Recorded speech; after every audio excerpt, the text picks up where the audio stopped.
Hi, I'm Rick Weinberg, and welcome to California Business Journal Live.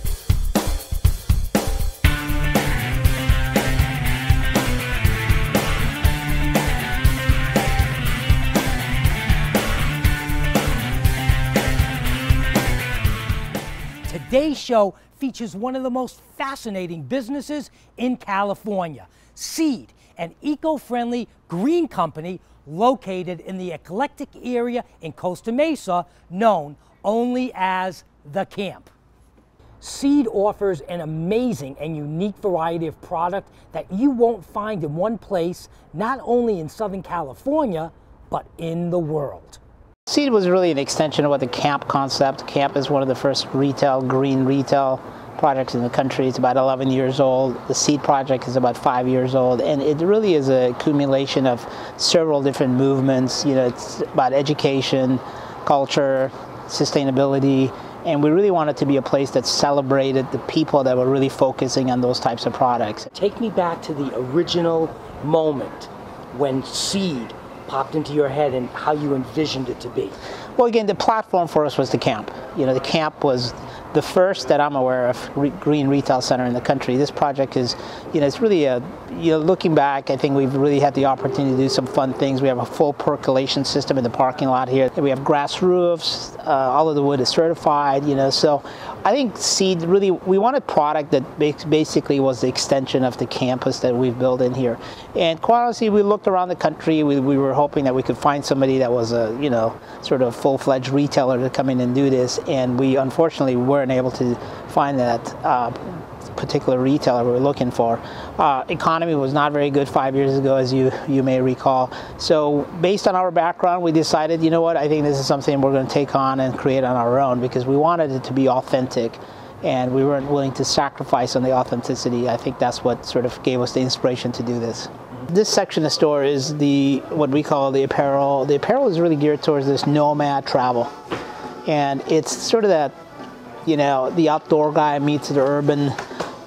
This is the sort of the All-American Heritage section. You can see the selection of, as an example, this is a Wolverine 1000. This is one of the oldest shoes made in America, and they've never changed this design on it. A lot of the jewelry items, even though there's some of the smaller items, they come from local artisans, and a lot of them are so creative and bring repurposed products and take vintage jewelry that's been broken and reassemble it into new pieces. I find that very creative and very stimulating to look at, and each piece is one of a kind. Look at these. This is probably 3 different necklaces that they've pieced together that were found at the flea market or in their grandmother's drawer.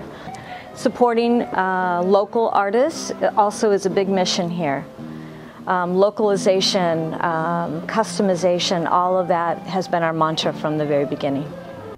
Shaheen and Linda Sadehi not only own Seed, they also own the entire complex of the Camp. And their portfolio also includes the amazing eclectic area right across the street called The Lab. And there's more. They just put the finishing touches on an amazing multi-million-dollar project in downtown Anaheim that has revived the entire downtown section. The unique experience at the Camp begins as soon as you drive up in your car and you park in a spot, because each parking space features amazing and wonderful expressions of love, peace, and tranquility.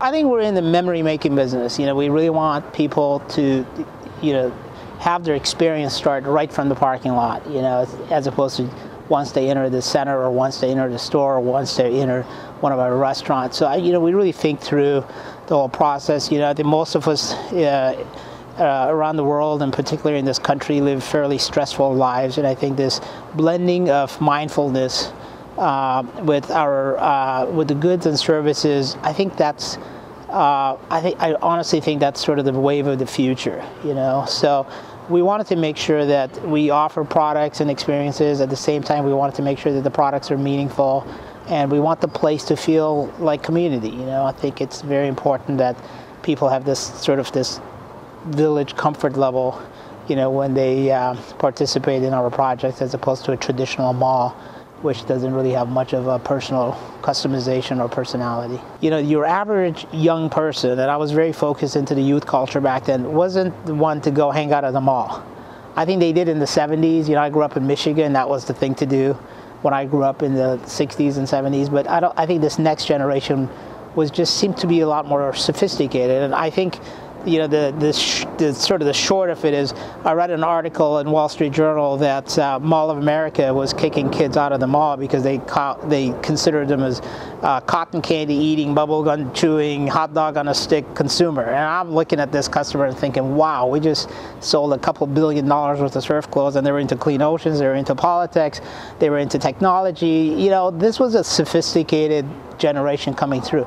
So we recognized that fairly early on, and again through travel we realized that there's got to be alternative ways for the sort of the shopping experience or place of gathering. And they were looking for that place of gathering, and it really wasn't a mall. And there are lots of places like Orange County where we don't have the old downtown. We don't have a Soho here. We don't have those kind of village environments. So it seemed to really make a lot of sense. It was a tough decision. I actually had my wife Linda started it, and very quickly she sort of found the real estate. And I think once we made a decision that this is what we were going to do, then I made the transition and never looked back. It really is amazing from the experience standpoint. No question about it. When people come here to the camp, it exceeds expectations. That's what you always want to do. Well, no matter what kind of business you're in. That is wonderful to hear, and if we have achieved that, then I'm really stoked. Yeah. But that's what we strive to do. With Seed and the camp being as spiritual and organic as it is, you're obviously very spiritual and organic yourself. How did that come about? Was that a transition into later on in your life, or have you always been that way? Well, I don't know if I've always been that way. I think, it's, I guess, as we sort of go through the journey of life, there are certain things that, that touch us. And, we do extensive travel. And I would honestly have to say that through travel, I think my wife and our family and we've averaged about 20 countries a year, So I think each time we spend time in Bhutan, as an example, we realize, wow, this is really an interesting way of living, that they have lived this way for 500 years. And so you have to learn from that, So I think as you travel around the world, and each culture and each area has something to offer. And I really think for us, we get very excited about these cultural studies, and then we translate those cultural studies into the way we live and then the products that we put out there. But I think the main thing is that we really believe in it. I think for us, we would probably do well building storage units, but I'm not sure if that's going to give us sort of the passion that we're looking, or the satisfaction that we're looking for. It's just not the product that we have any interest in. So I think for us, it's been very exciting to be able to translate culture, and it's the way we live our lives. Yeah, it's an extension of how we live. Thanks for watching California Business Journal Live. I'm your host, Rick Weinberg, and we'll see you next time with more compelling and fascinating stories.